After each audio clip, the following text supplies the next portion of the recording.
जय हिंद दोस्तों, और आप सभी का स्वागत है आपके अपने YouTube चैनल प्रीतम एकेडमी परिवार में। और मैं हूं पंकज कुमार। तो बात करेंगे आज के इस वीडियो पे। तो आज के इस वीडियो पे हम लोग बात करेंगे क्लास 11 का। जी हाँ दोस्तों, क्लास 11 का जो हिस्ट्री का एक चैप्टर है, चैप्टर का नाम है 3 महाद्वीपों में फैला हुआ साम्राज्य। तो इस चैप्टर के most important VVI MCQ question पे क्या करेंगे माय डियर फ्रेंड, डिस्कस करेंगे हम लोग। तो बात करते हैं सबसे पहले प्रश्न पर। तो प्रश्न आपकी स्क्रीन पर ये रहा। प्रश्न है आपका, वो कौन सा प्राचीन साम्राज्य था जो 3 महाद्वीपों में फैला हुआ था? और आपके ऑप्शंस क्या है? ब्रिटिश साम्राज्य, रोमन साम्राज्य, यूनानी साम्राज्य और इनमें से कोई नहीं। तो इसका सही आंसर क्या हो जाएगा? रोमन साम्राज्य, यानी कि ऑप्शन नंबर बी जो होगा वो सही हो जाएगा। बात करते हैं अगले प्रश्न पर। तो अगला प्रश्न आपकी स्क्रीन पर यह रहा।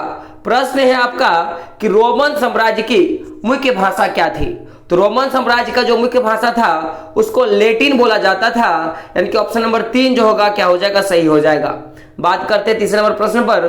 तो रोमन साम्राज्य का युग कब से कब तक चला था? यानी कि जो पूरा का पूरा जो रोमन साम्राज्य था इसका युग का मैं बात करूं तो ये 509 से लेकर 27 ईस्वी पूर्व तक चला था, यानी कि ऑप्शन नंबर 2 जो होगा क्या हो जाएगा? सही हो जाएगा। बात करते हैं अगले प्रश्न पर।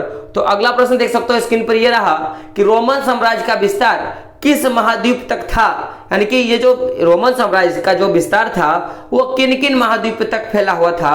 तो देखिए यूरोप तक था, अफ्रीका तक था और एशिया का जो पश्चिमी भाग यानी कि पश्चिमी एशिया, तो यहां तक इसका विस्तार था, यानी कि ऑप्शन नंबर 3 जो होगा वो सही हो जाएगा।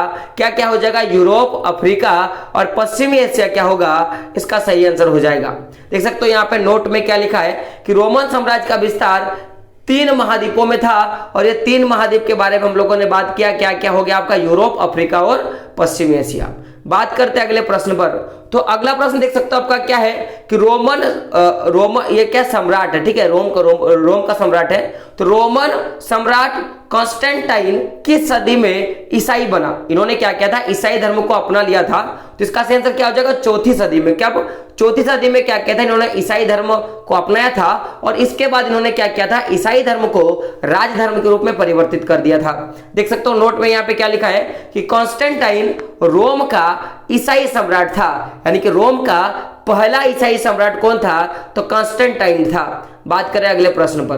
तो अगला प्रश्न देख सकते हो आपके स्क्रीन पर यह रहा कि ईसाई धर्म को रोम का राजधर्म किसने बनाया? तो अभी हम लोगों ने देखा कॉन्स्टेंटाइन ने बनाया था, यानी कि ऑप्शन नंबर 3 जो होगा क्या हो जाएगा? सही हो जाएगा। बात करते हैं अगले प्रश्न पर। तो 7वां नंबर का प्रश्न आपके स्क्रीन पर यह रहा, ईसाई धर्म का उदय किस शताब्दी में हुआ था? तो ईसाई धर्म का जो उदय था वो 1ली शताब्दी के आरंभ में हुआ था, यानी कि ऑप्शन नंबर 1 जो होगा क्या हो जाएगा? सही हो जाएगा। बात करते हैं अगले प्रश्न पर। तो अगला प्रश्न 8वां नंबर का प्रश्न आपके स्क्रीन पर यह रहा। प्रश्न क्या है माय डियर फ्रेंड? प्रश्न है ईसाई धर्म का उदय निम्न में से कहां हुआ था? तो ईसाई धर्म का जो उदय है वो फिलिस्तीन में हुआ था, यानी कि ऑप्शन नंबर 1 जो होगा क्या हो जाएगा? सही हो जाएगा। बात करते हैं अगले प्रश्न पर। तो इस्लाम धर्म का स्थापना किसके द्वारा हुआ था? तो इस्लाम धर्म का जो स्थापना है वो पैगंबर मोहम्मद साहब के द्वारा हुआ था, यानी कि ऑप्शन नंबर 4 जो होगा वो सही हो जाएगा। बात करें अगले प्रश्न पर। तो पेपाइरिस क्या है? पेपारिस किस नदी के किनारे उगाया जाता है? तो ये नील नदी के किनारे उगाया जाता था, यानी कि ऑप्शन नंबर 1 जो होगा सही हो जाएगा। कहां पे? तो मिस्र में। बात करें अगले प्रश्न पर। तो अगला प्रश्न 11 नंबर का प्रश्न है आपके स्क्रीन पर यह रहा कि रोम और ईरानी साम्राज्य की सीमा रेखा किस नदी के द्वारा मिलती है या कौन नदी जो है दोनों को अलग करती है? तो आपको पता होगा कि 2 नदियों के बीच में था पूरा का पूरा साम्राज्य, एक तो दजला, फरात। तो जो फरात नदी है ये दोनों सीमा के बीच में रोम और ईरानी साम्राज्य जो है वो मिला हुआ था, या दो जो नदी हो अलग करती थी। बात करते हैं अगले प्रश्न पर। तो अगला प्रश्न देख सकते हो आपके स्क्रीन पर यह रहा। प्रश्न है आपका कि 3री शताब्दी में रोमन सम्राट को क्या है? 3री शताब्दी में रोमन सम्राट को मध्य यूरोप में किसके साथ लगातार युद्ध करना पड़ा था? तो विदेशी बार्बर के साथ क्या करना पड़ा था? युद्ध करना पड़ा था। बात करें अगले प्रश्न पर। तो स्पेन पर अरबों का आक्रमण कब हुआ था? स्पेन पे अरबों का आक्रमण था वो 711 ईस्वी में हुआ था, यानी कि ऑप्शन नंबर 3 जो होगा सही हो जाएगा। बात करते हैं अगले प्रश्न पर। तो प्रश्न क्या देख सकते हो कि ड्रेसल 20 क्या है? ये हर साल पूछा जाने वाला क्वेश्चन है, VVI क्वेश्चन, इसको एक बार जरूर याद कीजिएगा। तो ड्रेसल 20 क्या है, तो तेल का कंटेनर है। ऑप्शन नंबर 1 जो होगा क्या हो जाएगा, सही हो जाएगा। बात करते हैं अगले प्रश्न पर।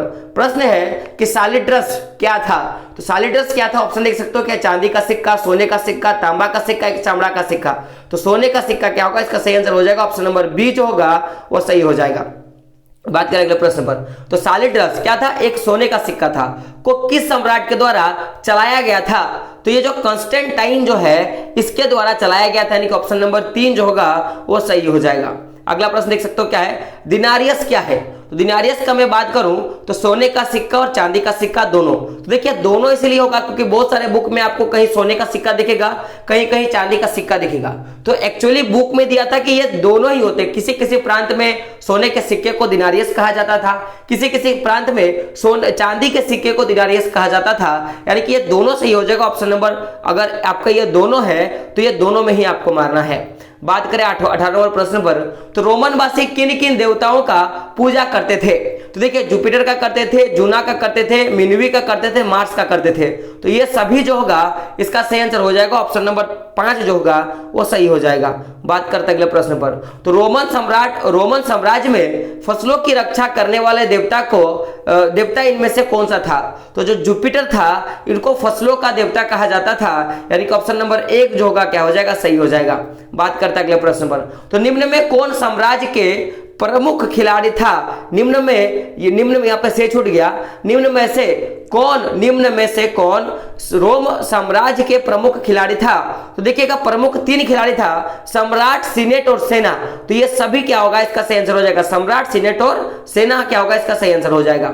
बात करें अगले प्रश्न पर, तो फारसियों द्वारा रोम प्रदेश पर आक्रमण कब किया गया, तो फारसियों द्वारा जो रोम साम्राज्य पर आक्रमण किया गया था वो 250 ईस्वी पे किया गया था, यानी कि ऑप्शन नंबर 2 जो होगा क्या हो जाएगा, सही हो जाएगा। बात करें अगले प्रश्न पर, तो देख सकते हो मेपालिया किसे कहा जाता है, तो मेपालिया जो होता है वो ओवन आकार की जो झोपड़ी होता है उसे कहा जाता है, यानी कि ऑप्शन नंबर 4 जो होगा वो सही हो जाएगा। बात करते हैं अगले प्रश्न पर, तो अगला प्रश्न देख सकते हो आपकी स्क्रीन पर ये रहा, आपका प्रश्न क्या है देख सकते हो, फ्रैंकिन्स किससे प्राप्त किया जाता है, तो देखिए फ्रैंकिन्स जो होता है वो एक तरह का सुगंधित रेजिन होता है, लेकिन यहाँ पे पूछा क्या है, देखिए सुगंधित रेजिन का मतलब एक तरह का इत्र का हम लोग बात करेंगे, लेकिन क्या पूछा कि ये फ्रैंकिन्स किससे प्राप्त होता है, तो ये बोसाविलिया के पेड़ से प्राप्त होता है, ऑप्शन नंबर 1 जो होगा सही हो जाएगा। लेकिन फ्रैंकिन्स क्या है, तो एक सुगंधित रेजिन है, आपको ऑप्शन नंबर 3 तब मारना होता, लेकिन पूछा क्या है कि फ्रैंकिन्स किससे प्राप्त होता है, तो वेसाविलिया के पेड़ से प्राप्त होता है, ऑप्शन नंबर 1 जो होगा वो क्या हो जाएगा, सही हो जाएगा। बात करेंगे अगले प्रश्न पर, तो वयस्क पुत्र रहित परिवार को क्या कहा जाता है, तो इसे नाभिकीय परिवार कहा जाता है, ऑप्शन नंबर 4 जो होगा वो सही हो जाएगा। बात करें अगले प्रश्न पर, तो 25 नंबर का प्रश्न आपका ये रहा कि कुस्तुनतुनिया नगर की नींव किस शासक के द्वारा रखा गया, तो कंस्टेंटाइन के द्वारा रखा गया था, यानी कि ऑप्शन नंबर 3 जो होगा वो सही हो जाएगा। बात करें अगले प्रश्न पर, देख सकते हो क्या 26 नंबर का प्रश्न कि रोम का प्रथम सम्राट कौन था, तो अगस्टस जो था, जिसको कहीं कहीं अगस्टस भी लिखते हैं, क्या लिखते हैं, अगस्टस भी लिखते हैं, तो अगस्टस जो था इनका पहला सम्राट था। चलिए ये बताइए अगस्टस का प्रारंभिक नाम क्या था, बाद में इनका नाम अगस्टस पड़ा, तो सबसे पहले इसको किस नाम से जाना जाता था, चलिए आप कमेंट बॉक्स में क्या करें फटाफट हमें बताइए। बात करें अगले प्रश्न पर, 27 नंबर का प्रश्न आपका ये रहा कि रोमन साम्राज्य का प्रसिद्ध चिकित्सक कौन था, तो देखिए हानिवाला, गैलेन, प्लिनी और टेलमी, तो इसका सही आंसर क्या हो जाएगा, गैलेन, क्या हो जाएगा, गैलेन। यही ऐसे तो जो सबसे पहले पशुओं को सेल चिकित्सा करते थे, कि चीड़ फाड़ करना इनको आता था।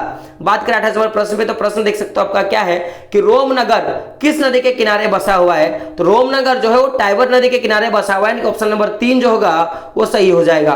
बात करें अगले प्रश्न पर, तो प्रश्न क्या देख सकते हो, कार्थेज के सेनापति का क्या नाम था, तो कार्थेज का जो सेनापति था उसका नाम क्या था, हानिबाल, इसका ऑप्शन नंबर 1 जो होगा वो सही हो जाएगा। बात करें अगले प्रश्न पर, देख सकते हो प्रश्न आपका क्या है कि रोमन साम्राज्य के द्वारा कार्थेज को कब हराया गया था, तो 202 ईसावा में हरा गया था, 202 ईस्वी पूर्व में हराया गया था, ऑप्शन नंबर 4 जो होगा वो सही हो जाएगा। बात करते हैं अगले प्रश्न पर, तो प्रश्न देख सकते हो आपका क्या है कि वो कौन सा रोमन सम्राट था जिसने भारत विजय के स्वप्न देखना शुरू कर दिया था, तो त्राजन जो होगा इसका सही आंसर हो जाएगा, ऑप्शन नंबर 2 जो होगा क्या हो जाएगा, सही हो जाएगा।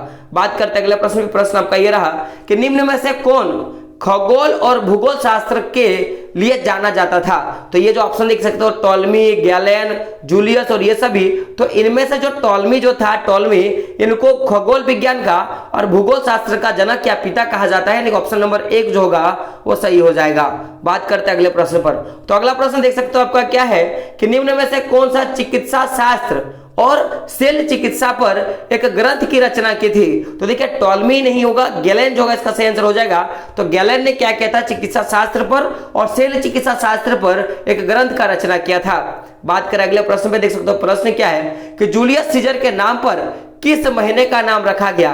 तो जूलियस सीजर के नाम पर जुलाई का महीने का नाम जो है रखा गया है। अब बात करते हैं अगले प्रश्न पर। तो प्रश्न देख सकते हो क्या है, अगस्टस के नाम पर किस महीने का नाम रखा गया है। तो अगस्त का जो महीना इससे क्या बना, अगस्तस बना है।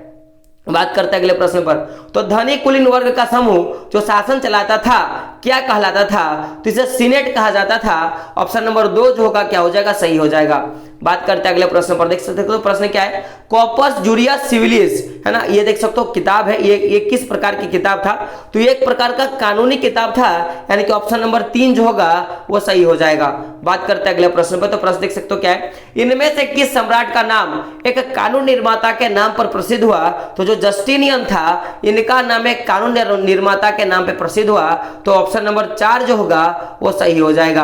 बात करते हैं अगले प्रश्न पे। तो प्रश्न बहुत इंपॉर्टेंट प्रश्न है कि रोमन कैलेंडर के अनुसार एक वर्ष में कम से कम कितने दिन मनोरंजन कार्यक्रम के लिए उपलब्ध था। तो 176 जो दिन था एक वर्ष में, उसमें से 176 दिन क्या था, वो छुट्टी के लिए होता था, मनोरंजन कार्यक्रम के लिए होता था। बात करते हैं अगले प्रश्न पर। प्रश्न देख सकते हो आपका क्या है कि रोम के लड़कियों की विवाह की आयु क्या होती थी। तो रोम में जो लड़का था वो 22 से लेकर 23 साल के बीच में शादी करता था, और लड़की जो था वो 16 से लेकर 18 साल के बीच में शादी करता था। यानी कि आप गैप डिफरेंस सही से देख सकते हो कि एक लड़का एक लड़के के बीच में गैप डिफरेंस क्या था, होता था। बात करेंगे अगले प्रश्न पे। तो प्रश्न देख सकते हो आपका क्या है कि निम्न में से, देख सकते हो क्या है कि रोमन साम्राज्य, एक्चुअली निम्न में नहीं है, क्या रोमन साम्राज्य क्या है। प्रश्न देख सकते हो आपका क्या है कि रोमन साम्राज्य में निम्न में से कौन सी भाषाएं बोली जाती थी।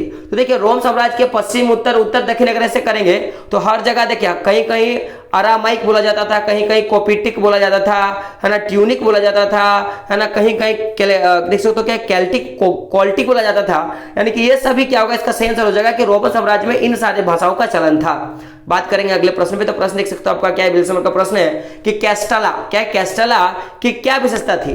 तो कैस्टला क्या था कि पहाड़ की चोटी पर बसा एक गांव था जो कम विकसित था, और यही क्या था, इसकी मुख्य विशेषता थी। बात करें अगले प्रश्न पर। तो अगला प्रश्न आपकी स्क्रीन पर यह रहा। प्रश्न क्या है आपका, देख सकते हो कि सेंट अगस्टाइन किस देश के निवासी थे। तो जो सेंट अगस्टाइन थे वो अफ्रीका देश के निवासी थे, यानी ऑप्शन नंबर बी जो होगा वो सही हो जाएगा। बात करते हैं अगले प्रश्न पर। तो ड्रेको क्यों प्रसिद्ध है, क्योंकि देखिए क्योंकि एक क्रूर और कठोर विधि निर्माता था, और इसके ही शासनकाल में मृत्युदंड का कड़ाई से पालन किया जाता था। यानी कि कुछ भी तरह का गलती करो सीधा राजा क्या करता, आपको मृत्युदंड देता। तो ये क्रूर और कठोर क्या था, विधि निर्माता था। बात करें अगले प्रश्न पे। तो देख सकते हो फ्रेंड्स ये क्वेश्चन अभी ये रिपीटेड हो गया कि फ्रैंकिंस कहां से प्राप्त किया जाता है, रिपीट हो गया, बेबुलियास के पेट से क्वेश्चन रिपीट हो गया। बात करें अगले प्रश्न पर। प्रश्न देख सकते हो क्या है, प्रिंसिपेट क्या है, प्रिंसिपेट की स्थापना कब किया गया। तो प्रिंस की स्थापना 27 ईस्वी पूर्व में किया गया था। तो ऑप्शन नंबर 3 जो होगा वो सही हो जाएगा। बात करें अगले प्रश्न पर। तो प्रिंसिपेट की स्थापना किसके द्वारा किया गया था। तो अगस्टस के द्वारा किया गया था। ऑप्शन नंबर 1 जो होगा क्या हो जाएगा, सही हो जाएगा। बात करें अगले प्रश्न पर। तो प्रिंसिपेट का क्या मतलब था। तो प्रिंसिपेट का मतलब होता था नागरिक, क्या होता था, नागरिक, ऐसा राजा जो नागरिक के समान हो, यानी कि ऑप्शन नंबर 3 जो होगा वो क्या हो जाएगा, सही हो जाएगा। बात करें अगले प्रश्न पर। तो जब रोम जल रहा था तो यहाँ पे रोम की जगह रोम होगा, तो रोम का कौन सा शासक बांसुरी बजा रहा था। तो नीरो नाम का एक शासक था, जब रोम जल रहा था तो वो क्या कर रहा था, बांसुरी बजा रहा था। बात करें अगले प्रश्न पर। देख सकते हो क्या है, क्लियोपेट्रा किस वंश की राजकुमारी थी। तो क्लियोपेट्रा जो था वो टालमी वंश की राजकुमारी थी, यानी कि ऑप्शन नंबर 2 जो होगा वो सही हो जाएगा। बात करें अगले प्रश्न पर। तो जूलियस सीजर किस देश का शासक था। तो ये रोम देश का शासक था, यानी कि ऑप्शन नंबर 4 जो होगा वो सही हो जाएगा। बात करें अगले प्रश्न पर। तो अगस्टस रोम के राज सिंहासन पर कब आसीन हुआ। तो 27 ईस्वी पूर्व में हुआ, 37 ईस्वी पूर्व में हुआ था, यानी कि ऑप्शन नंबर 3 जो होगा वो सही हो जाएगा। बात करेंगे अगले प्रश्न पर। तो प्रारंभ में अगस्टस का क्या नाम था? तो इसे लोग प्यार से ऑक्टेवियन के नाम से जाना जाता था, यानी कि ऑप्शन नंबर 2 जो होगा वो सही हो जाएगा। बात करें अगले प्रश्न पे, तो प्रश्न देख सकते हो आपके स्क्रीन पर ये रहा कि यूनानीकरण को अंग्रेजी में क्या कहा जाता है? तो इसे हेलेनाइजेशन कहा जाता है, यानी कि ऑप्शन नंबर 1 जो होगा वो सही हो जाएगा। बात करें अगले प्रश्न पे, तो प्रश्न बहुत इंपॉर्टेंट है कि निम्न में से किस सागर को या कुछ को राम नहीं होगा, क्या होगा? रोम। क्या होगा? रोम। तो रोम राज्य का हृदय माना जाता है, यानी कि भूमध्य सागर क्या होगा? इसका सही हो जाएगा ऑप्शन नंबर 2 जो होगा वो क्या हो जाएगा? सही हो जाएगा। बात करें अगले प्रश्न पर, तो देख सकते हो अगस्टस का शासन कब से कब तक चला था? तो 27 ईस्वी पूर्व से 14 ईस्वी तक इसका पूरा का पूरा शासन चला था, यानी ऑप्शन नंबर 4 जो होगा वो सही हो जाएगा।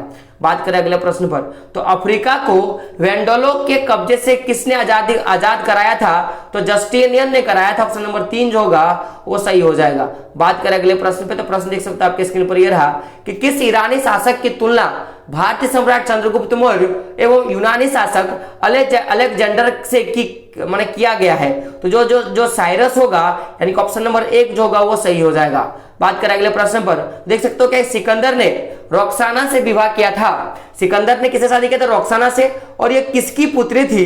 तो ये डेरियस तृतीय की पुत्री थी, यानी कि ऑप्शन नंबर 4 जो होगा वो सही हो जाएगा। बात करें अगले प्रश्न पर, तो ईरान के किस सम्राट को लौह पुरुष कहा जाता है? तो डेरियस प्रथम को कहा जाता है, ऑप्शन नंबर 2 जो होगा वो सही हो जाएगा। बात करें अगले प्रश्न पर, देख सकते हो प्रश्न क्या है कि रोमन साम्राज्य में कोलिसियम क्या है? कोलिसियम था। ये क्या था? एक प्रकार के अखाड़े का नाम था, यानी कि ऑप्शन नंबर 3 जो होगा वो क्या हो जाएगा? सही हो जाएगा। बात करते हैं अगले प्रश्न पे, तो प्रश्न देख सकते हो आपका क्या है कि डाम ऑफ द रॉक नामक मस्जिद कहां पर स्थित है? तो इसका आंसर क्या हो जाएगा? जैसलमेर, यानी कि ऑप्शन नंबर 4 जो होगा क्या हो जाएगा? सही हो जाएगा माय डियर फ्रेंड। तो अगर आपको हमारा चैनल पसंद आया, हमारे वीडियोस पसंद आए, तो चैनल को सब्सक्राइब करें और बेल के आइकन क्या करें? जरूर करें। और अगर आप देखोगे तो आपको अगर ज्यादा इंफॉर्मेशन चाहिए तो हमारा जो चैनल है प्रीतम एकेडमी, जिसमें आपको न्यूज जितने भी आपको जैक बोर्ड के रिगार्डिंग न्यूज होते हैं वो सारे के सारे आपको यहाँ से मिल जाएंगे। और जितने भी आपको टॉपिक वाइज वीडियो चाहिए, जो भी आपका स्टडी मटेरियल चाहिए, वो आपको प्रीतम एकेडमी 2 से मिल जाएगा। और जो अगर आपको मोटिवेशनल वीडियो देखना पसंद है तो आप हमारा जो चैनल है, हमारा पंकज कुमार का जो चैनल है मोटिवेशन, आप इससे कर सकते हो। जैसे आप देखोगे, अगर मैं इस लिंक को टच करूंगा तो हमारा चैनल जो है खुल जाएगा। आप देख सकते हो हमारा चैनल खुल चुका है। आप देख सकते हो ये मेरा चैनल है। और आप देखोगे यहाँ पे, तो यहाँ पे टोटली 3 वीडियो डाल दिया है मैंने, जिससे आपको आसानी से समझ में आएगा कि एक्चुअली क्या है। ये मोटिवेशनल वीडियो है, मोटिवेशनल फैक्ट है। अगर मैं आपको दिखाऊं, आप देख सकते हो यहाँ पे, अगर मैं बैक करूं, अगर मैं बैक में जाऊंगा तो आपको यहाँ पे मिलेगा, देख सकते हो प्रीतम एकेडमी 2। अगर मैं प्रीतम एकेडमी 2 के लिंक को टच करूंगा तो देख सकते हो चैनल खुला। और अगर इसके वीडियो सब्सक्रिप्शन में जाऊंगा तो आप टोटल यहाँ पे जितने भी वीडियोस देखोगे वो आपके सारे के सारे ऐसे वीडियो जो आपके पढ़ाई के रिगार्डिंग है, जिससे आपको पढ़ाई में मौका मिलेगा। जैसे आप देख सकते हो यहाँ पे, तो आपको यहाँ पे क्लास 12 का एमसीक्यू दिखेगा, क्लास 10 का एमसीक्यू दिखेगा। फिर अगर आप देखोगे आगे जाओगे तो आपको क्लास 11 का मिलेगा, क्लास 10 का इंपॉर्टेंट क्वेश्चन मिलेगा, क्लास 9 का मिलेगा। तो आपको यहाँ से जो भी इंपॉर्टेंट क्वेश्चन आपको देखने के लिए मिलेगा। और अगर आप प्रीतम एकेडमी को टच करते हो तो आपको यहाँ पे जो भी जैक बोर्ड के रिगार्डिंग जो भी आपको इन्फॉर्मेशन चाहिए, जैसे आप देख सकते हो अब ऐसा रहेगा बदलाव, है ना, मैट्रिक परीक्षा फॉर्म की तिथि बढ़ा, शिक्षा मंत्री का क्या आदेश है, तो आपको इस तरह के जो वीडियो है आपको हमारे प्रीतम एकेडमी 1 से देखने के लिए मिलेगा माय डियर फ्रेंड। तो अगर आप चैनल पे नए हो तो हमारे जो तीनों चैनल है, प्रीतम एकेडमी 2 और साथ में जो भी पंकज कुमार का जो चैनल है, और साथ में हमारा ब्लॉगिंग का चैनल है, तो सारे चैनल को सब्सक्राइब कर ले और बेल के आइकन क्या करें? जरूर प्रेस कर दे। तो दोस्तों मिलते हैं अगले वीडियो में, तब तक के लिए जय हिंद।